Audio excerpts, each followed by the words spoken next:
I'm going to read the story, Peppa Pig, the Tooth Fairy. Once upon a time, there was a clever little pig named Peppa. She was very proud of her teeth. Grunt, grunt. Peppa and her brother George know how to take care of their teeth. They brush them every morning and every evening. Brush, brush. Peppa and George loved playing dentist. Peppa would pretend to be the dentist and George would be her assistant. George's toy dinosaur was the patient. "What lovely clean teeth you have, Mr. Dinosaur," Peppa smiled. "Grrr," said George. One day after playing their dentist game, Peppa and George were eating their dinner. Suddenly, something fell out on Peppa's plate. Clatter, clatter. It made Peppa jump. "What's that?" she asked. "Oh, it's a tooth," Daddy Pig laughed. "But where is it from?" asked Peppa. "Why don't you look in the mirror?" said Mommy Pig. Peppa looked. She had a big gap in her teeth. "Oh no," Peppa cried. "Do we need to go see Dr. Elephant?" "Ho, ho, ho. No," said Mommy Pig. "It's just a baby tooth. It's meant to fall out."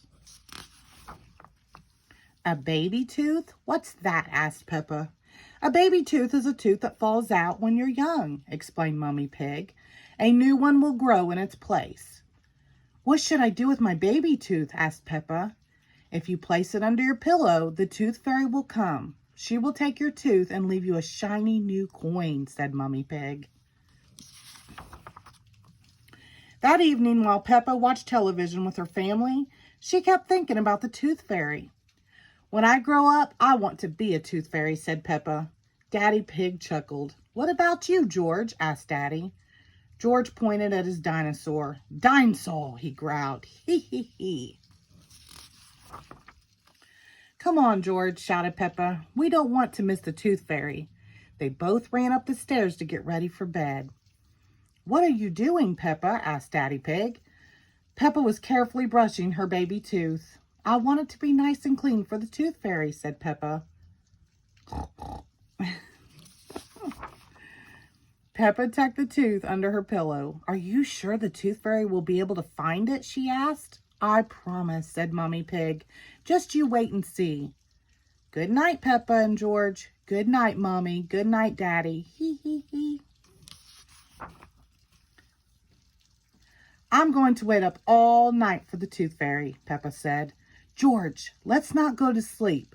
George smiled and nodded. Peppa waited and waited. She could hear something. "Is that the tooth fairy?" Peppa wondered. "George," she whispered, "did you hear that? Can you see the tooth fairy?" She climbed down to look at George. He was fast asleep. It was him making the noise. "I am much better at staying awake than George," Peppa sighed. She settled back into her bed. After a while, her eyes started to close. She quickly opened them again. "I am going to stay awake and see the tooth fairy," Peppa said to herself firmly. But soon she was asleep. "Twinkle, twinkle, what was that?"